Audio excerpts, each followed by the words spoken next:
वाहिगुरू जी का खालसा वाहिगुरू जी की फतेह।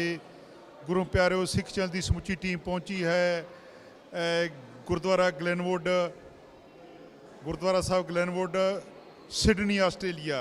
ਅਤੇ ਸਾਡੇ ਨਾਲ ਅੱਜ ਜੁੜੇ ਹਨ ਬੀਬੀ ਮਹਿਜਿੰਦਰ ਕੌਰ ਜੀ ਜੋ ਬਰੈਸਟਰ ਹਨ ਅਤੇ ਯੂਨਾਈਟਿਡ ਸਿੱਖ ਦੇ ਜਿਹੜੇ ਆ ਟਰਸਟੀ ਵੀ ਹਨ। ਆਓ ਇਹਨਾਂ ਦੇ ਨਾਲ रूबरू ਹੋਈਏ। ਜਿੱਥੇ ਵੀ ਕੋਈ ਮਸਲਾ ਹੁੰਦਾ ਹੈ ਸਿੱਖੀ ਦਾ, ਉਹ ਉੱਥੇ ਹੀ ਜਾ ਕੇ ਤੇ ਸਿੱਖਾਂ ਦੀ ਮਦਦ ਕਰਦੇ ਹਨ। ਚਾਹੇ ਉਹ ਫਰਾਂਸ ਦੇ ਵਿੱਚ ਟਰਬਨ ਦਾ ਮਸਲਾ ਸੀ, ਚਾਹੇ ਉਹ ਮਾਰਟਨ ਇੱਥੇ ਆਸਟ੍ਰੇਲੀਆ ਦੇ ਵਿੱਚ ਇੱਕ ਬੱਚੇ ਨੂੰ ਦਸਤਾਰ ਦਾ ਮਸਲਾ ਹੀ, ਤੇ ਜਾਂ ਹੁਣ ਇੱਥੇ ਸਾਈਕਲ ਚਲਾਉਣ ਦੇ ਮਸਲੇ ਆ ਰਹੇ। ਆਓ ਇਹਨਾਂ ਨਾਲ ਰੂਬਰੂ ਨੇ ਆ। ਭੈਣ ਜੀ, ਵਾਹਿਗੁਰੂ ਜੀ ਕਾ ਖਾਲਸਾ ਵਾਹਿਗੁਰੂ ਜੀ ਕੀ ਫਤਿਹ। ਵਾਹਿਗੁਰੂ ਜੀ ਕਾ ਖਾਲਸਾ ਵਾਹਿਗੁਰੂ ਜੀ ਕੀ ਫਤਿਹ। ਭੈਣ ਜੀ, ਜਿਸ ਤਰ੍ਹਾਂ ਤੁਸੀਂ ਬੜੀ ਵੱਡੀ ਸੇਵਾ ਕਰ ਰਹੇ ਜੇ ਕੌਮ ਦੀ, ਤੁਸੀਂ ਇੰਗਲੈਂਡ ਦੇ ਵਿੱਚ ਰਹਿੰਦੇ ਹੋਏ ਔਰ ਚੰਗੀ ਜੋਬ ਕਰਦੇ ਆ ਤੁਸੀਂ ਬਰੈਸਟਰ ਦੀ, ਤੇ ਇਹ ਕਿਸ ਤਰ੍ਹਾਂ ਤੁਹਾਡੇ ਮਨ ਦੇ ਵਿੱਚ ਇਹ ਜਿਹੜਾ ਆਇਆ ਕਿ ਤੁਸੀਂ ਯੂਨਾਈਟਿਡ ਸਿੱਖ ਦੇ ਚੇਅਰਮੈਨ ਦੀ ਕਿਸ ਤਰ੍ਹਾਂ ਸੇਵਾ ਮਿਲੀ, ਤੇ ਕੀ ਤੁਸੀਂ ਕੰਮ ਜਿਹੜੇ ਆ ਉਹ ਕਰ ਰਹੇ ਜੀ? ਵੀਰ ਜੀ, ਇਸ ਵੇਲੇ ਮੈਂ ਫੁੱਲ ਟਾਈਮ ਯੂਨਾਈਟਿਡ ਸਿੱਖਸ ਨਾਲ ਹਾਂ। ਬਹੁਤ ਸਾਲ ਪਹਿਲਾਂ 14 ਸਾਲ ਹੋ ਗਏ ਨੇ ਮੈਂ ਲਗਾਤਾਰ ਲੱਗੀ ਹਾਂ, ਤੇ ਉਦੋਂ ਮੈਂ ਸੀਨੀਅਰ ਕਰਾਊਨ ਪ੍ਰੋਸੀਕਿਊਟਰ ਸਾਂ ਯੂਕੇ ਦੀ ਹੈੱਡਕੁਆਰਟਰਸ ਵਿੱਚ। ਤੇ ਸਬੈਕੀ ਮਨ ਵਿੱਚ ਆਇਆ ਵੀ ਮੈਂ ਥੋੜ੍ਹੀ ਜਿਹੀ ਛੁੱਟੀ ਲੈਣੀ ਹੈ ਆਪਣੇ ਕੰਮਾਂ 'ਚੋਂ। ਤੇ ਜਥੇਬੰਦੀ ਜਿਹੜੀ ਯੂਨਾਈਟਿਡ ਸਿੱਖਸ ਪਹਿਲਾਂ ਹੀ ਬਣੀ ਹੋਈ ਸੀ ਨਿਊਯਾਰਕ ਵਿੱਚ, ਤੇ ਉਹਨਾਂ ਨੇ ਸੁਣਿਆ ਵੀ ਮੈਂ ਵਿਹਲੀ ਵਕੀਲ ਹਾਂ ਤੇ ਵਿਹਲਾ ਵਕੀਲ ਕੰਮ ਆਉਂਦਾ ਹੈ। ਸੋ ਉਹਨਾਂ ਨੇ ਕਿਹਾ ਸੀ ਤੁਸੀਂ ਯੂਕੇ ਵਿੱਚ ਵੀ ਇਸ ਨੂੰ ਰਜਿਸਟਰ ਕਰੋ। ਕਰਦੇ ਕਰਦੇ ਅੱਜ ਅਸੀਂ 10 ਦੇਸ਼ਾਂ ਵਿੱਚ ਰਜਿਸਟਰਡ ਹਾਂ, ਤੇ ਉਸ ਤਰ੍ਹਾਂ ਹੁਣ ਅਸੀਂ ਜਿਸ ਤਰ੍ਹਾਂ ਆਸਟ੍ਰੇਲੀਆ ਵਿੱਚ ਵੀ ਰਜਿਸਟਰਡ ਹਾਂ, ਪਰਥ ਤੇ ਸਿਡਨੀ, ਮੈਲਬਨ ਵਿੱਚ। ਤੇ ਜਦੋਂ ਵੀ ਕਿਤੇ ਵੀ ਕੋਈ ਭੀੜ ਆਵੇ ਕਿਸੇ ਵੀ ਤਰੀਕੇ ਦੀ, ਇਸ ਨੂੰ ਅਸੀਂ ਸੇਵਾ ਮੰਨ ਕੇ ਪਹੁੰਚਦੇ ਹਾਂ। ਭੈਣ ਜੀ, ਸਭ ਤੋਂ ਪਹਿਲਾ ਕੇਸ ਜਿਹੜੀ ਆ ਕਿੱਥੇ ਜਿਹੜੀ ਆ ਪ੍ਰੋਬਲਮ ਆਈ ਸਿੱਖ ਮਸਲੇ ਦੀ, ਤੇ ਉਹ ਕਿੱਥੇ ਤੁਸੀਂ ਪਹੁੰਚੇ, ਕਿਵੇਂ ਮਸਲਾ ਹੱਲ ਕੀਤਾ? ਮੈਲਬਨ, ਆਸਟ੍ਰੇਲੀਆ ਦੀ ਗੱਲ ਕਰ ਰਹੇ ਹੋ? ਕਿਤੇ ਵੀ ਵਰਲਡ ਦੇ ਵਿੱਚ ਪਹਿਲਾ ਜਿਹੜਾ ਮਸਲਾ ਸੀ। ਅੱਛਾ, ਮੈਂ ਕਹਾਂਗੀ 2004 ਵਿੱਚ ਜਦੋਂ ਫਰਾਂਸ ਨੇ ਕਾਨੂੰਨ ਪਾਸ ਕੀਤਾ ਸੀ, ਜਿਸ ਕਾਨੂੰਨ ਕਰਕੇ ਸਿੱਖਾਂ ਦੇ ਦਸਤਾਰਾਂ 'ਤੇ ਪਾਬੰਦੀ ਬਣੀ ਸੀ ਨਾ ਸਕੂਲਾਂ ਵਿੱਚ ਤੇ ID ਡਾਕੂਮੈਂਟਸ ਵਿੱਚ। ਫਿਰ ਉਹ ਕੇਸ ਬਹੁਤ ਲੰਬੇ ਤੌਰ 'ਤੇ ਆਪਾਂ ਜੂਝੇ ਸਾਂ 2004 ਤੋਂ ਲੱਗ ਕੇ। ਸਿਰਫ 2012 ਵਿੱਚ ਆ ਕੇ ਅਸੀਂ ਯੂਨਾਈਟਿਡ ਨੇਸ਼ਨਸ ਵਿੱਚ ਜਿੱਤੇ ਸਾਂ, ਜਦੋਂ ਇੱਕ ਸਿੱਖ ਬੱਚੇ ਦੀ ਤੇ ਜੋ 2 ਸਿੱਖ ਜਿਹੜੇ ਵੀਰ ਸਨ, ਉਹ ਮਤਲਬ ਵੀ 8 ਸਾਲ ਜੂਝਣਾ ਪਿਆ ਸੀ, 8 ਸਾਲ ਤੋਂ ਜ਼ਿਆਦਾ, ਹੈ ਨਾ। ਸੋ ਇਸੇ ਤਰ੍ਹਾਂ ਹੁਣ ਜੋ ਸਿਡਨੀ ਵਿੱਚ ਅਸੀਂ ਕਿਉਂ ਪਹੁੰਚੇ ਹਾਂ, ਪਹਿਲਾਂ ਤਾਂ ਇੱਕ ਕੈਂਪ ਲੱਗ ਰਿਹਾ ਹੈ ਸਿੱਖ ਯੂਥ ਆਫ ਆਸਟ੍ਰੇਲੀਆ ਤੇ ਖਾਲਸਾ ਕੈਂਪ। ਉਹਨਾਂ ਨੇ ਸਾਨੂੰ ਬੁਲਾਇਆ ਸੀ, ਤਾਂ ਰੱਬ ਬਹਾਨੇ ਬੁਲਾਉਂਦਾ ਹੈ ਜਿਹਨੂੰ ਆਪਣਾ ਕੰਮ ਕਰਵਾਉਣਾ ਹੁੰਦਾ, ਕਹਿ ਲਓ। ਜਹਾਂ ਦਾਣੇ ਤਹਾਂ ਖਾਣੇ ਨਾਨਕਾ ਸੱਚ ਵਾਏ, ਜਾਂ ਦਾਣੇ ਦਾਣੇ ਤੇ ਮੋਹਰ ਲੱਗੀ ਹੁੰਦੀ ਆ। ਸੋ ਤੁਹਾਡਾ ਅੰਜਲ ਇੱਥੇ ਦਾ ਸਿਡਨੀ ਦਾ। ਸੋ ਮੈਂ ਮਲੇਸ਼ੀਆ ਆਈ ਹੋਈ ਸਾਂ, ਮੇਰੇ ਅੰਮੀ ਉੱਥੇ ਰਹਿੰਦੇ ਨੇ। ਆਮ ਤੌਰ 'ਤੇ ਮੈਂ 6 ਮਹੀਨੇ ਅੰਮ੍ਰਿਤਸਰ ਰਹਿੰਦੀ ਹਾਂ, ਉੱਥੋਂ ਦੇ ਜਿਹੜੇ ਕੰਮ ਹੁੰਦੇ ਨੇ। ਪਰ ਸੋ ਸਿਡਨੀ ਆਉਣ ਦਾ ਮੌਕਾ ਮਿਲਿਆ, ਤੇ ਸਾਡੇ ਇੱਥੇ ਵੀਰ ਜਿਹੜੇ ਕਰਨਦੀਪ ਸਿੰਘ ਨੇ ਯੂਨਾਈਟਿਡ ਸਿੱਖਸ ਦੇ ਵੋਲੰਟੀਅਰ, ਉਹ ਕਹਿੰਦੇ ਆ ਜਿਹੜਾ ਪੈਡਲ ਬਾਈਸਕਲ ਦੇ ਜਿਹੜੀ ਹੈਲਮਟ ਦੀ ਇੱਥੇ ਪਾਬੰਦੀ ਹੈ, ਦਸਤਾਰ 'ਤੇ ਪਾਬੰਦੀ ਹੈ ਕਹਿ ਲਓ, ਹੈ ਨਾ। ਪੂਰੀ ਦੁਨੀਆ ਵਿੱਚ ਸਿਰਫ ਇੱਕ ਆਸਟ੍ਰੇਲੀਆ ਦੇਸ਼ ਹੈ ਤੇ some states in United States of America ਜਿੱਥੇ ਹੈਲਮਟ ਦੀ ਲੋੜ ਹੁੰਦੀ ਹੈ ਪੈਡਲ ਸਾਈਕਲਿਸਟ ਨੂੰ। ਤੇ ਪਰ ਆਸਟ੍ਰੇਲੀਆ ਵਿੱਚ ਵੀ ਜਿਸ ਤਰ੍ਹਾਂ ਪਰਥ, ਵਿਕਟੋਰੀਆ ਸਟੇਟ, ਮੈਲਬਨ ਵਰਗਿਆਂ ਦੀ, ਕੁਈਨਸਲੈਂਡ ਸਟੇਟ ਵਿੱਚ ਇਹ ਸਿੱਖਾਂ ਨੂੰ ਐਗਜ਼ੈਂਪਸ਼ਨ ਮਿਲੀ ਹੋਈ ਹੈ। ਪਰ ਇੱਥੇ ਨਿਊ ਸਾਊਥ ਵੇਲਜ਼, ਜਿੱਥੇ ਸਿਡਨੀ ਹੈ, ਇੱਥੇ ਨਹੀਂ ਹੈ ਐਗਜ਼ੈਂਪਸ਼ਨ। ਸੋ ਬਹੁਤ ਸਾਲਾਂ ਤੋਂ ਸਿੱਖ ਸੰਗਤ ਇੱਥੇ ਜੂਝਦੀ ਸੀ, ਤੇ ਪਰਸੋਂ ਮੈਂ ਪਤਾ ਕੀਤਾ ਵੀ ਇਹ ਇੰਨਾ ਗੰਭੀਰ ਮਸਲਾ ਨਹੀਂ ਹੈ, ਆਪਾਂ ਕਿਉਂ ਨਹੀਂ ਜਿੱਤ ਪਾ ਸਕੇ। ਸੋ ਅੱਜ ਮੀਟਿੰਗ ਹੋਈ ਸੀ ਇਸ ਗੁਰਦੁਆਰੇ ਗਲੈਨਵੁੱਡ ਗੁਰਦੁਆਰਾ, ਕਹਿੰਦੇ ਨੇ ਸਾਊਦਰਨ ਹੈਮਸਫੀਅਰ ਦਾ ਸਭ ਤੋਂ ਵੱਡਾ ਗੁਰਦੁਆਰਾ ਹੈ। ਵੇਖਣ ਵਿੱਚ ਵੀ ਵੱਡਾ ਹੈ, ਸੰਗਤ ਦੇ ਰੂਪ ਵਿੱਚ ਵੀ ਬਹੁਤ ਵੱਡਾ ਹੈ, ਪਰ ਗੁਰੂ ਘਰ ਇੱਕੋ ਹੀ ਹੁੰਦਾ ਹੈ। ਸੋ ਵੱਡੇ ਛੋਟੇ ਦੀ ਗੱਲ ਮੈਂ ਸਿਰਫ ਨੰਬਰਾਂ 'ਤੇ ਕਰ ਰਹੀ ਹਾਂ। ਤੇ ਫਿਰ ਉਹਨਾਂ ਪ੍ਰਬੰਧਕਾਂ ਨਾਲ ਅੱਜ ਮੀਟਿੰਗ ਹੋਈ ਹੈ, ਤੁਸੀਂ ਵੀ ਉੱਥੇ ਸੀ, ਜਿੱਥੇ ਉਹਨਾਂ ਨੇ ਕਿਹਾ ਅਸੀਂ ਮੀਟਿੰਗ ਕਰਾਂਗੇ ਸ਼ਨੀਚਰਵਾਰ ਨੂੰ, ਪਰ ਆਸ ਹੈ ਪੂਰਾ ਪ੍ਰਬੰਧ ਕਰਾਂਗੇ ਕਿ ਇਸ ਨੂੰ ਕਿਸ ਤਰ੍ਹਾਂ ਪੋਲੀਟੀਕਲ ਪੱਧਰ 'ਤੇ ਜਿਹੜਾ ਕਿ ਇਹਦੀ ਕਾਨੂੰਨੀ ਕਾਰਵਾਈ ਕਰਾਂਗੇ। ਭੈਣ ਜੀ, ਜਿਸ ਤਰ੍ਹਾਂ ਕਿ ਤੁਸੀਂ ਬੜੇ ਕੇਸਾਂ ਦੇ ਵਿੱਚ ਇਨਵੋਲਵ ਹੋਏ, ਹੈਲਪ ਕੀਤੀ, ਤੇ ਤੁਹਾਨੂੰ ਲੱਗਦਾ ਨਹੀਂ ਗਾ ਕਿ ਇਹ ਕੇਸ ਕੋਈ ਬਹੁਤ ਵੱਡਾ ਨਹੀਂ ਗਾ ਤੁਹਾਡੇ ਐਕਸਪੀਰੀਅੰਸ ਦੇ ਹਿਸਾਬ ਨਾਲ? ਕਿਉਂਕਿ ਇੰਗਲੈਂਡ ਦੇ ਵਿੱਚ ਵੀ ਜਿਹੜਾ ਵਾ ਕੇਸ ਆਪਣੇ ਸਿੱਖ ਜਿੱਤੇ ਆ ਕਿ ਟਰਬਨ ਪਾ ਕੇ ਆਪਾਂ ਸਾਈਕਲ ਚਲਾ ਸਕਦੇ ਹਾਂ, ਮੋਟਰਸਾਈਕਲ ਚਲਾ ਸਕਦੇ ਹਾਂ, ਤੇ ਜ਼ਿਆਦਾਤਰ ਇਹ ਉਹਨਾਂ ਗੋਰਿਆਂ ਦਾ ਇੱਥੇ ਰਾਜ ਰਿਹਾ ਤੇ ਕੁਈਨ ਦੀ ਅਜੇ ਵੀ ਜਿਹੜੀ ਆ ਇਹ ਇੱਥੇ ਪੁੱਛ ਗਿੱਛ ਹੈਗੀ ਆ ਇੰਗਲੈਂਡ ਵਾਲੀ ਦੀ। ਤੇ ਇੱਥੇ ਕਿਉਂ ਨਹੀਂ ਇਹ ਜਿਹੜਾ ਵਾ ਇਹ ਕਾਨੂੰਨ ਬਣ ਸਕਦਾ ਜੇ ਇੰਗਲੈਂਡ ਦੇ ਵਿੱਚ? ਕੀ ਤੁਸੀਂ ਸੋਚਦੇ ਆ ਜਿਹੜਾ ਸਾਈਕਲ ਦੀ ਪ੍ਰੋਬਲਮ ਆਈ ਆ ਹੈਲਮਟ ਦੀ? ਵੀਰ ਜੀ ਪ੍ਰੋਬਲਮ ਤਾਂ ਉਹੀ ਹੁੰਦੀ ਹੈ, ਗੁਰੂ ਸਾਹਿਬ ਇੱਕ ਬਹਾਨਾ ਬਣਾਉਂਦੇ ਨੇ ਸਿੱਖਾਂ ਨੂੰ ਜੋੜਨ ਦਾ। ਮੇਰੇ ਮਨ ਵਿੱਚ ਜਦੋਂ ਵੀ ਸਿੱਖਾਂ ਨੂੰ ਕਕਾਰਾਂ ਤੇ ਮੁਸ਼ਕਲ ਆਈ ਹੈ ਉਹ ਇਸ ਕਰਕੇ ਆਈ ਹੈ ਵੀ ਅਸੀਂ ਕਈ ਵਾਰ ਸੁੱਤੇ ਪੈ ਜਾਂਦੇ ਹਾਂ, ਹੈ ਨਾ, ਸੁੱਤੇ ਰਹੇ ਹੁੰਦੇ ਹਾਂ। ਸੋ ਇੱਕ ਥੋੜ੍ਹਾ ਜਿਹਾ ਹਲੂਣਾ ਦੇਣਾ ਹੁੰਦਾ ਹੈ। ਸੋ ਨਾਲੇ ਸਿੱਖ ਜਗਤ ਜੁੜਦਾ ਹੈ ਜਦੋਂ ਮੁਸ਼ਕਲ ਵਿੱਚ ਆਵੇ। ਸੋ ਮੇਰੀ ਸੋਚ ਵਿੱਚ ਨਾ ਕੋਈ ਪ੍ਰੋਬਲਮ ਵੱਡਾ ਹੁੰਦਾ ਨਾ ਹੀ ਛੋਟਾ ਹੁੰਦਾ ਹੈ, ਕਿਉਂਕਿ ਜੇ ਕਾਨੂੰਨ ਨਾ ਬਦਲਾਉਣਗੇ, ਜੇ ਕਾਨੂੰਨੀ ਤੌਰ 'ਤੇ ਜ਼ਿੱਦ ਕਰਨਗੇ ਗੌਰਮੈਂਟ, ਫਿਰ ਅਸੀਂ ਤਾਂ ਛੋਟੇ ਨੂੰ ਵੀ ਵੱਡਾ ਕਰ ਲਿਆ, ਹੈ ਨਾ। ਸੋ ਇਹ ਸਾਡੇ ਲਈ ਯੂਨਾਈਟਿਡ ਸਿੱਖਸ ਦੀ ਇਹੀ ਸੋਚ ਹੈ ਕਿ ਪੂਰੇ ਜਗਤ ਵਿੱਚ ਅਸੀਂ ਕਿਉਂ ਸੈਟਅਪ ਹੋਏ ਸਾਂ ਵੀ ਇੱਕ ਤਰੀਕਾ ਹੈ ਗੁਰੂ ਸਾਹਿਬ ਦਾ ਵੀ ਜਿਹੜੇ ਵੀ ਪੰਥ ਗੁਰੂ ਨਾਨਕ ਸਾਹਿਬ ਨੂੰ ਮੁੱਖ ਰੱਖ ਕੇ ਉਜੜਿਆ ਹੋਇਆ ਹੈ ਤੇ ਚੰਗਿਆਈ ਕਰਕੇ ਉਜੜਿਆ ਹੈ, ਉਸ ਨੂੰ ਕਿਸ ਤਰ੍ਹਾਂ ਜੋੜਨਾ ਹੈ। ਜਦੋਂ ਅਸੀਂ ਸੰਗਤ ਦੇ ਰੂਪ ਵਿੱਚ ਅਸੀਂ ਸੰਗਤ ਤੋਂ ਹੱਲਾਸ਼ੇਰੀ ਲੈਂਦੇ ਹਾਂ, ਅਸੀਂ ਕਿਉਂ ਆਉਂਦੇ ਹਾਂ? ਤੁਹਾਡੇ ਕਹਿਣ ਦਾ ਮਤਲਬ ਆਪਾਂ ਉਜੜਿਆ ਤਾਂ ਨਹੀਂ ਕਹਿ ਸਕਦੇ, ਹੱਸਦਾ ਵਸਦਾ ਵਾ, ਪਰ ਬੇਥਪਾਕੀ ਜਿਹੜੀ ਪਈ ਆ। ਮੈਂ ਗੁਰੂ ਨਾਨਕ ਸਾਹਿਬ ਦਾ ਲਫ਼ਜ਼ ਵਰਤਿਆ ਸੀ ਹਾਸੇ ਵਿੱਚ ਵੀ ਗੁਰੂ ਨਾਨਕ ਸਾਹਿਬ ਨੇ ਕਿਹਾ ਸੀ ਨਾ ਉਜੜ ਜਾਓ ਜਿਹੜੇ ਚੰਗੇ ਹੋ। ਹਾਂਜੀ, ਇਹ ਤੁਹਾਡੀ ਗੱਲ ਸਮਝਦੇ ਆ, ਪਰ ਮੈਂ ਤੁਹਾਡੀ ਗੱਲ ਉਸੇ ਵੇਲੇ ਸਮਝ ਗਿਆ ਜਦੋਂ ਤੁਸੀਂ ਕਿਹਾ ਸੀਗਾ ਗੁਰੂ ਨਾਨਕ ਨੇ ਕਿਹਾ ਸੀ ਜਿਨ੍ਹਾਂ ਨੇ ਸੇਵਾ ਕੀਤੀ ਵੀ ਉਜੜ ਜਾਓ, ਜਿਨ੍ਹਾਂ ਨੇ ਨਾ ਹੀ ਸੇਵਾ ਕੀਤੀ ਵਸਦੇ ਰਹੋ। ਪਰ ਕਈ ਨਹੀਂ ਇਹ ਗੱਲ ਨੂੰ ਫਾਲੋ ਕਰਦੇ, ਉਹਨਾਂ ਸੋਚਣਾ ਨਹੀਂ ਬੀਬੀ ਜੀ ਤੇ ਜਗਤਾਰ ਸਿੰਘ ਨਿੱਜਰ ਜਿਹੜੇ ਆ ਇਹ ਕਿਉਂ ਸੁਣੀ ਜਾਂਦੇ ਆ। ਤੁਸੀਂ ਰਾਈਟ ਆ, ਗੁਰੂ ਨਾਨਕ ਸਾਹਿਬ ਦਾ ਇਹ ਕਿਰਪਾ ਹੀ ਆ। ਤੇ ਸਿੱਖ ਜਿਨ੍ਹਾਂ ਨੂੰ ਕਿ ਆਟੇ 'ਚੋਂ ਲੂਣ ਕਹਿੰਦੇ ਆ ਭੈਣ ਜੀ, ਸਾਨੂੰ ਕਹਿੰਦੇ ਆਟੇ 'ਚੋਂ ਲੂਣ ਆ, ਪਰ ਪੂਰੇ ਵਰਲਡ ਦੇ ਵਿੱਚ ਸਿੱਖ ਕੌਮ ਜਿਹੜੀ ਆ ਇਹ ਪੂਰੀ ਛਾਈ ਆ ਤੇ ਗੁਰੂ ਨਾਨਕ ਦੇ ਨਿਸ਼ਾਨ ਸਾਹਿਬ ਸਾਰੀ ਦੁਨੀਆ ਦੇ ਉੱਤੇ ਝੂਲਣ ਡਏ ਆ। ਜਿਸ ਤਰ੍ਹਾਂ ਤੁਸੀਂ ਵੀਰ ਜੀ ਤੁਸੀਂ ਕਹਿੰਦੇ ਹੋ ਵੀ ਅਸੀਂ ਸਾਰੀ ਦੁਨੀਆ ਵਿੱਚ ਹੋ, ਇੰਡੀਆ ਵਿੱਚ ਇਹ ਆਉਂਦੇ ਦਿਨਾਂ ਵਿੱਚ ਯੂਨਾਈਟਿਡ ਸਿੱਖਸ ਨੇ ਇੰਡੀਅਨ ਸੁਪਰੀਮ ਕੋਰਟ ਵਿੱਚ ਇੱਕ ਕੇਸ ਪਾਉਣੀ ਹੈ ਇਸੇ ਬਾਈਸਕਲ ਹੈਲਮਟ ਦੀ ਪਾਬੰਦੀ ਕਰਕੇ। ਕਾਨੂੰਨੀ ਪਾਬੰਦੀ ਨਹੀਂ ਹੈ ਇਸ ਦੇਸ਼ ਵਿੱਚ ਜਿਸ ਤਰ੍ਹਾਂ ਯੂਕੇ ਵਿੱਚ ਨਹੀਂ ਹੈ, ਹੈ ਨਾ। ਪਰ ਉੱਥੇ ਇੱਕ ਸਾਈਕਲਿੰਗ ਐਸੋਸੀਏਸ਼ਨ ਹੈ, ਉਹਨਾਂ ਨੇ ਸਿੱਖ ਟੀਮ ਨੂੰ ਕਿਹਾ ਸੀ ਤੁਸੀਂ ਹੈਲਮਟ ਪਾ ਕੇ ਹੀ ਇਸ ਸਾਈਕਲਿੰਗ ਇਵੈਂਟ ਵਿੱਚ ਸ਼ਾਮਲ ਹੋ ਸਕਦੇ ਹੋ। ਉਹ 3-4 ਸਾਲ ਬਾਅਦ ਪਹਿਲਾਂ ਦੀ ਗੱਲ ਹੈ, ਉਹ ਸਾਡੇ ਨਾਲ ਸੰਪਰਕ ਕੀਤਾ ਜਦੋਂ ਮੈਂ ਤੁਹਾਨੂੰ ਕਹਿੰਦੀ ਨਾ ਮੈਂ ਅੰਮ੍ਰਿਤਸਰ ਰਹਿੰਦੀ ਹਾਂ, ਫਿਰ ਇਸ ਤਰ੍ਹਾਂ ਦੇ ਸੰਪਰਕ ਹੁੰਦੇ ਨੇ। ਤੇ ਉਹਨਾਂ ਨੇ ਕਿਹਾ ਹੈ ਵੀ ਤੁਸੀਂ ਸਾਡੀ ਕੇਸ ਹੱਲ ਕਰੋ ਕਿਉਂਕਿ ਇੱਥੇ ਕਾਨੂੰਨ ਵੀ ਨਹੀਂ ਹੈ, ਪਰ ਇੱਕ ਐਸੋਸੀਏਸ਼ਨ ਕਹਿ ਰਹੀ ਹੈ ਵੀ ਤੁਸੀਂ ਨਾ ਆਓ ਸਾਡੇ ਸਾਈਕਲਿੰਗ ਇਵੈਂਟ ਵਿੱਚ। ਸੋ ਇੱਕ ਸੁਪਰੀਮ ਕੋਰਟ ਲਾਇਰ ਹੈ ਰੁਪਿੰਦਰ ਸਿੰਘ ਸੂਰੀ, ਤੇ ਉਹਨਾਂ ਨੇ ਕੇਸ ਚੁੱਕੀ ਹੈ ਨਿਸ਼ਕਾਮ ਤੌਰ ਤੇ। ਤੋ ਇਹ ਕੇਸ ਇੰਡੀਅਨ ਸੁਪਰੀਮ ਕੋਰਟ ਵਿੱਚ ਦਰਜ ਹੋਏਗੀ ਜਿੱਥੇ ਇੱਕ ਨਮੂਨੇ ਦੇ ਤੌਰ ਤੇ ਇੱਕ ਜਿਸ ਤਰ੍ਹਾਂ ਟੈਸਟ ਤੌਰ ਤੇ ਵੀ how is the private sector obliged for human rights। ਨਹੀਂ ਤੇ ਉਹ ਕਹਿੰਦੇ ਤੁਸੀਂ ਇਹ ਗਵਰਨਮੈਂਟ ਤੋਂ ਹੱਕ ਲਓ, ਅਸੀਂ ਤਾਂ ਪ੍ਰਾਈਵੇਟ ਸੈਕਟਰ ਹਾਂ, ਹੈ ਨਾ। ਸੋ ਜੀ ਤੁਸੀਂ ਬੜਾ ਵਧੀਆ ਦੱਸਿਆ ਭੈਣ ਜੀ। ਜਿੱਦਾਂ ਆਪਣੀ ਥੱਲੇ ਮੀਟਿੰਗ ਹੋਈ ਅੱਜ ਗੁਰਦੁਆਰਾ ਦੇ ਮੈਨੇਜਮੈਂਟ ਦੇ ਨਾਲ, ਔਰ ਇੱਥੇ ਦੇ ਕਾਉਂਸਲਰ ਸਾਹਿਬ ਵੀ ਸੀਗੇ, ਔਰ ਤੁਸੀਂ ਦੱਸ ਰਹੇ ਸੀਗੇ ਕਿ ਇਹਨਾਂ ਨੂੰ ਐਕਸਪਲੇਨ ਕੀਤਾ ਜਾਵੇ ਤੇ ਇਹ ਮੰਨ ਜਾਂਦੇ ਆ। ਜਿਸ ਤਰ੍ਹਾਂ ਤੁਸੀਂ ਦੱਸਿਆ ਕਿ ਇਹਨਾਂ ਨੂੰ ਜਦੋਂ ਐਕਸਪਲੇਨ ਕੀਤਾ, ਜਦੋਂ ਫਰਾਂਸ ਦੇ ਵਿੱਚ ਸਿੱਖਾਂ ਦਾ ਮਸਲਾ ਪਿਆ ਕਿ ਫਸਟ ਵਰਲਡ ਵਾਰ ਦੇ ਵਿੱਚ ਤਕਰੀਬਨ 80-85 ਹਜ਼ਾਰ ਪੰਜਾਬੀਆਂ ਕੁਰਬਾਨੀਆਂ ਦਿੱਤੀਆਂ, ਸੈਕੰਡ ਵਰਲਡ ਵਾਰ 'ਚ ਵੀ ਕੁਰਬਾਨੀਆਂ ਦਿੱਤੀਆਂ। ਤੁਸੀਂ ਐਕਸਪਲੇਨ ਕੀਤਾ ਕਿ ਉਦੋਂ ਸਾਨੂੰ ਕਿਉਂ ਹੈਲਮਟ ਪਾਉਣ ਲਈ ਨਹੀਂ ਕਿਹਾ ਗਿਆ। ਇਹ ਚਰਚਿਲ ਦੇ ਬਹੁਤ ਮਸ਼ਹੂਰ ਬੋਲ ਨੇ ਕਿ ਜਦੋਂ ਉਦੋਂ ਸਾਨੂੰ ਇਹਨਾਂ ਦੀ ਲੋੜ ਸੀ ਆਪਣੀ ਆਜ਼ਾਦੀ ਲਈ, ਅਸੀਂ ਉਦੋਂ ਨਹੀਂ ਇਹਨਾਂ ਨੂੰ ਕਿਹਾ ਟੋਪੀਆਂ ਪਾਓ, ਹੁਣ ਅਸੀਂ ਇਹਨਾਂ ਨੂੰ ਕਿਉਂ ਕਹਿ ਰਹੇ ਹਾਂ ਟੋਪੀਆਂ ਪਾਓ। ਉਹਦੇ ਆਪਣੇ ਲਫ਼ਜ਼ ਸੀ ਜਦੋਂ ਇਹ ਬਿੱਲ ਜਿਹੜਾ ਯੂਕੇ ਵਿੱਚ ਚੱਲ ਰਿਹਾ ਸੀ ਨਾ ਮੋਟਰਸਾਈਕਲ ਐਗਜ਼ੈਂਪਸ਼ਨ ਦਾ, ਉਦੋਂ ਉਹਨਾਂ ਦੇ ਬੋਲ ਸਨ। ਹਾਂਜੀ, ਫਿਰ ਵੇਖੋ ਚੰਗੇ ਗੋਰੇ ਹੁੰਦੇ ਆ, ਉਹਨਾਂ ਨੇ ਮਹਿਸੂਸ ਕੀਤਾ ਕਿ ਸਿੱਖ ਕੌਮ ਨੇ ਸਾਡੀ ਲਈ ਜਿਹੜੀ ਆ ਆਜ਼ਾਦੀ ਸਾਨੂੰ ਪ੍ਰਾਪਤ ਕਰਕੇ ਦਿੱਤੀ ਆ। ਤੇ ਕਈ ਜਗ੍ਹਾ ਦੇ ਉੱਤੇ ਆਪਾਂ ਕਹਿ ਲਈਏ ਕਿ ਗ੍ਰੀਸ ਦੇ ਵਿੱਚ, ਇਟਲੀ ਦੇ ਵਿੱਚ, ਯੂਰਪ ਦੇ ਕਈ ਕੰਟਰੀਆਂ ਦੇ ਵਿੱਚ ਯਾਦਗਾਰਾਂ ਬਣੀਆਂ ਵਾ, ਔਰ ਉਹ ਸਿੱਖ ਜਦੋਂ ਪਗੜੀ ਧਾਰੀ ਵਹਿੰਦੇ ਆ ਤੇ ਸਤਿਕਾਰ ਕਰਦੇ, ਉਹ ਕਹਿੰਦੇ ਆ ਕਿ ਅੱਜ ਸਿੱਖਾਂ ਦੀਆਂ ਕੁਰਬਾਨੀਆਂ ਕਰਕੇ ਅਸੀਂ ਆਜ਼ਾਦੀ ਦਾ ਨਿੱਘ ਮਾਣ ਰਹੇ ਹਾਂ। ਹਾਂਜੀ ਹਾਂਜੀ, ਤੁਸੀਂ ਆਟੇ ਵਿੱਚ ਲੂਣ ਦੀ ਗੱਲ ਕੀਤੀ ਸੀ। ਅਸੀਂ ਇਲੈਕਟ੍ਰੇਟ ਤੌਰ ਤੇ ਨਹੀਂ ਕਦੀ ਕਿਸੇ ਗੌਰਮੈਂਟ ਨੂੰ ਮਨਾ ਸਕੇ ਵੀ ਅਸੀਂ ਵੋਟਾਂ ਪਾਵਾਂਗੇ ਤੇ ਤੁਸੀਂ ਸਾਡੀ ਗੱਲ ਸੁਣ ਲਓ। ਉਹ ਗੁਰੂ ਮਨਾ ਰਿਹਾ ਹੁੰਦਾ ਉਹਨਾਂ ਨੂੰ, ਮਾਫ ਕਰਨਾ ਮੈਂ ਸੈਂਟੀਮੈਂਟਲ ਨਾ ਬਣਾ, ਕਿਉਂਕਿ ਅਸੀਂ ਦਲੀਲਾਂ ਲੜਨੀਆਂ ਹੁੰਦੀਆਂ ਨੇ, ਹੈ ਨਾ, ਕਦਮ ਚੁੱਕਣਾ ਹੁੰਦਾ। ਜਿਸ ਤਰ੍ਹਾਂ ਗੁਰੂ ਸਾਹਿਬ ਨੇ ਕਿਹਾ ਸੀ ਜਿਹੜਾ ਜੰਗ ਨਾ ਲੜੋਗਾ ਨਾ ਉਹੀ ਹਾਰ ਗਿਆ ਹੈ। ਸੋ ਜੰਗ ਅਸੀਂ ਲੜਨੇ ਹੁੰਦੇ ਨੇ, ਪਰ ਜਿੱਤਣਾ ਹਾਰਨਾ ਗੁਰੂ ਦੇ ਹੱਥ ਵਿੱਚ ਹੁੰਦਾ ਹੈ। ਜੰਗ ਵੀ ਆਪਾਂ ਜਿਹੜੇ ਆ ਜੁਰਮ ਦੇ ਖਿਲਾਫ, ਜ਼ਿਆਦਤੀ ਦੇ ਖਿਲਾਫ, ਜੋ ਸਾਡੇ ਗੁਰੂਆਂ ਨੇ ਕੋਈ ਪਰਸਨਲ ਜੰਗ ਆਪਣੀ ਫਾਇਦੇ ਲਈ ਨਹੀਂ ਲੜਿਆ।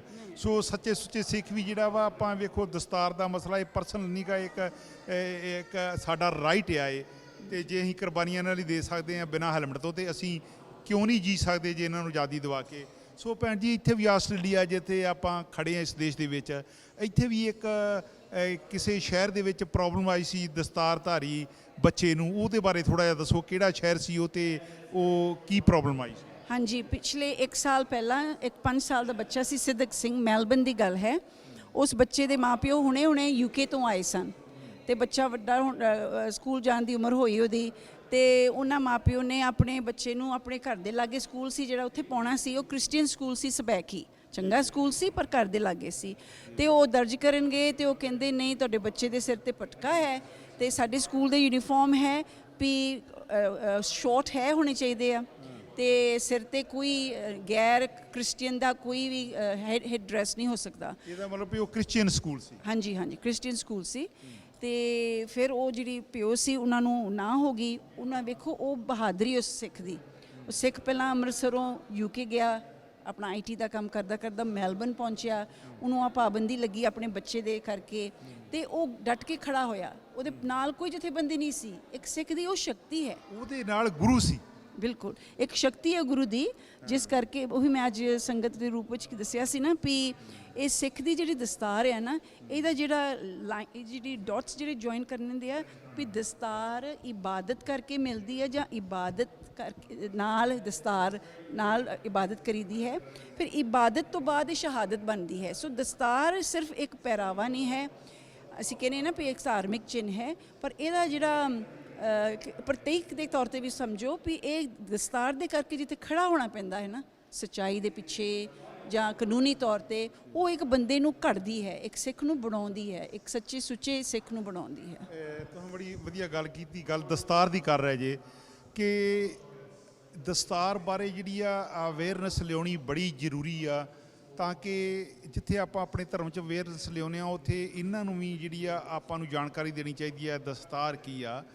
ਕਿਉਂਕਿ ਸਿੱਖ ਚੈਨਲ ਜਦੋਂ ਦਾ ਹੋਂਦ ਦੇ ਵਿੱਚ ਆਇਆ 2009 ਦੇ ਵਿੱਚ, ਤੇ ਪਹਿਲਾਂ ਦਸਤਾਰ ਦੇ ਇਟਲੀ ਦੀ ਧਰਤੀ ਤੇ ਮਨਾਇਆ ਗਿਆ। ਹੁਣ ਵੇਖੋ ਅਵੇਅਰਨੈਸ ਇੱਕ ਕਿੱਡੀ ਤਗੜੀ ਚੀਜ਼ ਆ, ਸਿੱਖ ਚੈਨਲ ਇੱਕ ਕਿੱਡੀ ਵੱਡੀ ਦੇਣ ਆ ਗੁਰੂ ਨਾਨਕ ਦੀ। ਸਿੱਖ ਚੈਨਲ ਨੇ ਦਸਤਾਰ ਡੇ ਦੀ ਅਵੇਅਰਨੈਸ ਕੀਤੀ, ਔਰ ਅੱਜ ਹਰ ਇੱਕ ਕੰਟਰੀ ਦੇ ਵਿੱਚ ਜਗ੍ਹਾ ਜਗ੍ਹਾ ਦੇ ਉੱਤੇ ਦਸਤਾਰ ਡੇ ਜਿਹੜਾ ਵਾ ਉਹ ਮਨਾ ਰਹੇ ਆ। ਔਰ ਜੇ ਆਪਣੇ ਗੁਰੂਆਂ ਦੀ ਗੱਲ ਰਹੀਏ ਤੇ 5ਵੇਂ ਗੁਰੂ ਅਰਜਨ ਦੇਵ ਜੀ ਤੱਕ ਜਿਹੜੀ ਆ ਉਹ ਸੇਲਾ ਟੋਪੀ ਜਿਹੜੀ ਆ ਉਹ ਹੀ ਜਦੋਂ ਗੁਰਗੱਦੀ ਦਿੰਦੇ ਸੀ ਸਾਡੇ ਗੁਰੂ, ਤੇ ਸੇਲਾ ਟੋਪੀ ਦਿੰਦੇ ਸੀ ਜਿਹੜੀ ਕਿ ਰੇਸ਼ਮ ਦੀ ਹੁੰਦੀ ਸੀ। ਤੇ ਜਦੋਂ ਗੁਰੂ ਅਰਜਨ ਦੇਵ ਜੀ ਸ਼ਹੀਦੀ ਦੇਣ ਲਈ ਚੱਲੇ ਤੇ ਉਹਨਾਂ ਗੁਰੂ ਹਰਗੋਬਿੰਦ ਸਾਹਿਬ ਜੀ ਨੂੰ, ਬਾਬਾ ਬੁੱਢਾ ਸਾਹਿਬ ਉਹਨਾਂ ਨੂੰ ਇਸ਼ਾਰਾ ਕੀਤਾ ਕਿ ਇਹਨਾਂ ਨੂੰ ਗੁਰਗੱਦੀ ਦਿੱਤੀ ਜਾਵੇ। ਤੇ ਜਦੋਂ ਗੁਰਗੱਦੀ ਬਾਬਾ ਬੁੱਢਾ ਜੀ ਦੇਣ ਲੱਗੇ ਸੇਲਾ ਟੋਪੀ, ਤੇ ਗੁਰੂ ਹਰਗੋਬਿੰਦ ਸਾਹਿਬ ਜੀ ਕਹਿਣ ਲੱਗੇ ਨਹੀਂ ਇਹਨੂੰ ਹੁਣ ਤੋਛੇਖਾਨੇ ਵਿੱਚ ਰੱਖ ਦਿੱਤਾ ਜਾਵੇ, ਇਹਦੀ ਹੁਣ ਲੋੜ ਨਹੀਂ, ਸਾਡੇ ਸੀਸ ਦੇ ਉੱਤੇ ਜਿਹੜੀ ਆ ਉਹ ਦਸਤਾਰ ਸਜਾਓ, ਸਾਡੇ ਗਾਤਰੇ ਜਿਹੜੀ ਆ ਉਹ ਕਿਰਪਾਨ ਜਿਹੜੀ ਆ ਉਹ ਪਾਈ ਜਾਵੇ। ਸੋ ਦਸਤਾਰ ਸਜਾਈ ਗਈ, ਗਾਤਰੇ ਕਿਰਪਾਨ ਵੀ ਪਾਈ ਗਈ, ਕਿਉਂਕਿ ਉਹਨਾਂ ਸਮਿਆਂ ਦੇ ਵਿੱਚ ਦਸਤਾਰ ਜਿਹੜੀ ਆ ਉਹ ਰਾਜੇ ਮਹਾਰਾਜਿਆਂ ਨੂੰ ਦਿੰਦੇ ਸੀ, ਔਰ ਸ਼ਸਤਰ ਵੀ ਜਿਹੜੇ ਸੀ ਉਹ ਵੀ ਨਹੀਂ ਸੀ ਰੱਖਣ ਦਿੰਦੇ। ਫਿਰ ਉਹਨਾਂ ਕਿਹਾ ਸਾਨੂੰ ਘੋੜ ਸਵਾਰੀ ਚਾਹੀਦੀ ਆ। ਸੋ ਇਹ ਦਸਤਾਰ ਇੱਕ ਬੜੀ ਵੱਡੀ ਚੀਜ਼ ਆ, ਇਹਦੀ ਅਵੇਅਰਨੈਸ ਲਿਆਂਦੀ ਆ ਸਿੱਖ ਚੈਨਲ ਨੇ, ਤੇ ਹੁਣ ਹੌਲੀ ਹੌਲੀ ਆਪਾਂ ਇਹਨਾਂ ਦੇਸ਼ਾਂ ਦੇ ਵਿੱਚ ਵੀ ਜਾਣਕਾਰੀ ਦੇ ਰਹੇ ਹਾਂ। ਤੇ ਫਿਰ ਉਹ ਜਿਹੜਾ ਕੇਸ ਸੀਗਾ 5 ਸਾਲ ਦੇ ਬੱਚੇ ਦਾ, ਉਹ ਫਿਰ ਤੁਸਾਂ ਆਣ ਕੇ ਲੜਿਆ, ਤੇ ਉਹਦੇ ਵਿੱਚ ਕਿਹੜੇ ਮਹੀਨੇ ਦੇ ਵਿੱਚ ਕਾਮਯਾਬੀ ਮਿਲੀ? ਹਾਂਜੀ, ਤਾਂ ਮੈਂ ਦੱਸਦੀ ਸਾਂ, ਉਹ ਪਿਤਾ ਇਕੱਲਾ ਹੀ ਕੇਸ ਲੜ ਰਿਹਾ ਸੀ। ਜਦੋਂ ਇੱਥੋਂ ਦੇ ਇੱਕ ਰੇਡੀਓ ਸਟੇਸ਼ਨ ਹੈ SBS ਪੰਜਾਬੀ, ਉਹਨਾਂ ਨੇ ਨਿਊਜ਼ ਕੱਢੀ, ਸਾਰੀ ਦੁਨੀਆ ਵਿੱਚ ਫੈਲੀ ਸੀ ਇਹ ਗੱਲ, ਤੇ ਫਿਰ ਸਾਡੀ ਵੀ ਕੰਨ ਪਈ, ਤੇ ਅਸੀਂ ਇਸਦੇ ਪਿਤਾ ਜੀ ਨੂੰ ਸੰਪਰਕ ਕੀਤਾ ਵੀ ਤੁਸੀਂ ਬਹੁਤ ਬਹਾਦਰੀ ਕਰ ਰਹੇ, ਕਿਉਂਕਿ ਹੱਲਾਸ਼ੇਰੀ ਵੀ ਦੇਣੀ ਹੁੰਦੀ ਹੈ ਨਾ, ਸਿਰਫ ਕੇਸਸ ਨਹੀਂ ਲੜਨੇ ਹੁੰਦੇ। ਤੇ ਅਸੀਂ ਕਿਹਾ ਦੱਸੋ ਤੁਹਾਡਾ ਵਕੀਲ ਕੌਣ ਹੈ? ਸਪੈਕੀ ਪੁੱਛਿਆ, ਉਹ ਕਹਿੰਦੇ ਸਾਡਾ ਵਕੀਲ ਕੋਈ ਨਹੀਂ, ਅਸੀਂ ਲੜ ਰਹੇ ਹਾਂ।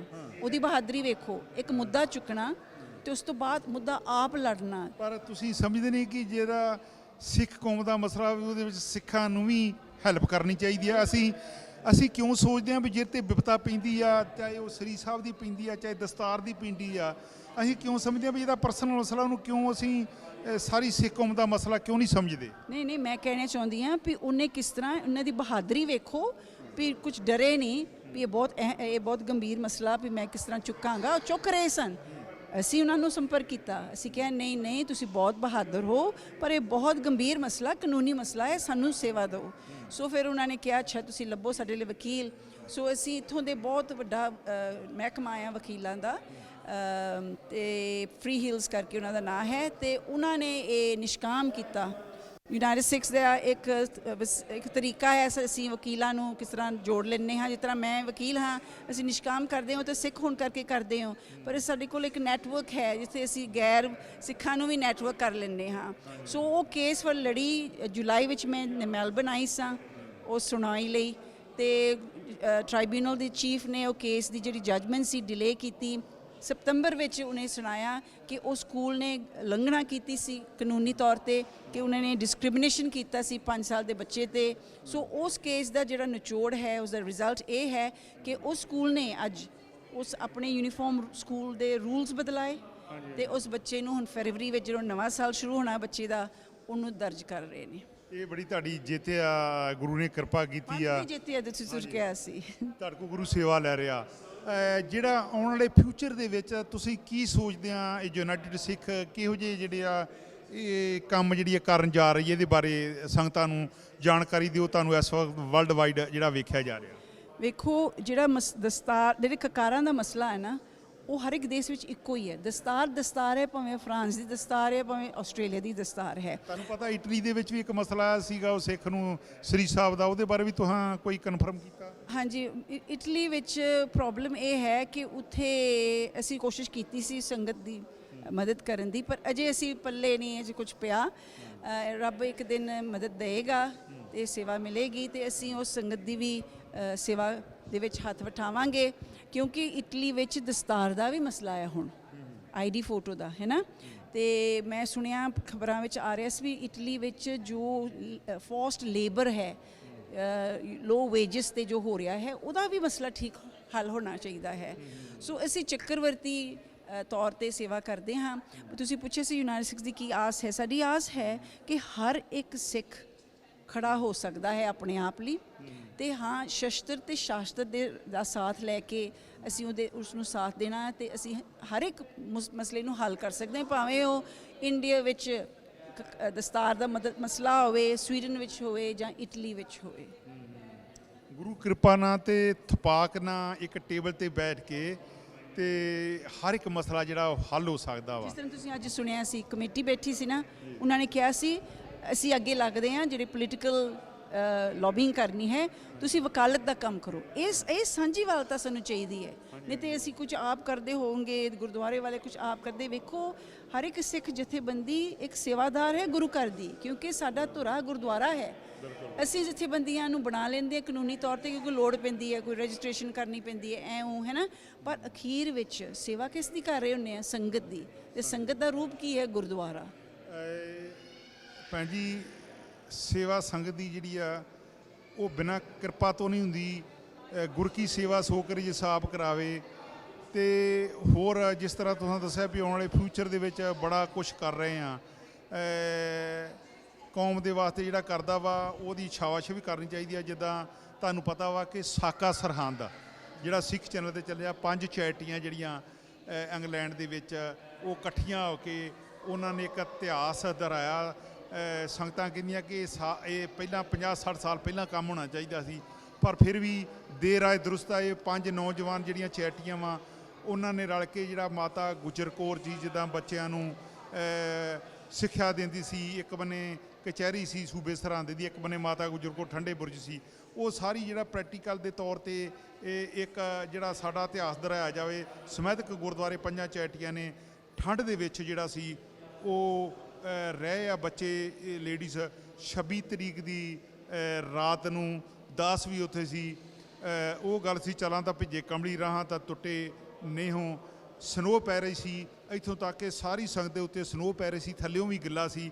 ਪਰ ਸੰਗਤਾਂ ਨੇ ਸਨੋਹ ਦੀ ਤੇ ਮੀਂਹ ਦੀ ਪਰਵਾਹ ਨਾ ਕੀਤੇ ਹੋਏ ਸਾਰੀ ਰਾਤ ਕੀਰਤਨ ਸੁਣਿਆ ਔਰ ਆਪਣਾ ਇਤਿਹਾਸ ਦੁਹਰਾਇਆ। ਤੇ ਕੀ ਕਹਿਣਾ ਚਾਹੋਗੇ ਇਹ ਜਿਹੜਾ ਆਪਣਾ ਇਤਿਹਾਸ, ਜਿਹੜੀਆਂ ਮਾਵਾਂ ਜਿਹੜੀਆਂ, ਕਿਉਂਕਿ ਤੁਸੀਂ ਇੱਕ ਮਾਂ ਜੇ, ਮਾਵਾਂ ਨੂੰ ਚਾਹੀਦਾ ਵਾ ਕਿ ਆਪਣਾ ਇਤਿਹਾਸ ਦੁਹਰਾਉਣਾ, ਆਪਣਾ ਇਤਿਹਾਸ ਆਪਣੇ ਬੱਚਿਆਂ ਨੂੰ ਦੱਸਣਾ, ਔਰ ਆਪਣੇ ਜਿਹੜੇ ਬਹੁਤੇ ਸਾਡੇ ਵਿੱਚ ਘਾਟ ਆ ਕਿ ਅਸੀਂ ਜਿਹੜੀ ਆਪਣੀ ਹਿਸਟਰੀ ਨਹੀਂ ਪੜ੍ਹਦੇ। ਤੁਸੀਂ ਜਾਓਗੇ ਐਰੋਪਲੇਨ ਦੇ ਵਿੱਚ ਜਾਓਗੇ, ਟ੍ਰੇਨ 'ਚ ਜਾਓਗੇ, ਬੱਸ ਜਾਓਗੇ, ਗੋਰਿਆਂ ਦੇ ਹੱਥ ਵਿੱਚ ਬੁੱਕ ਹੋਊਗੀ।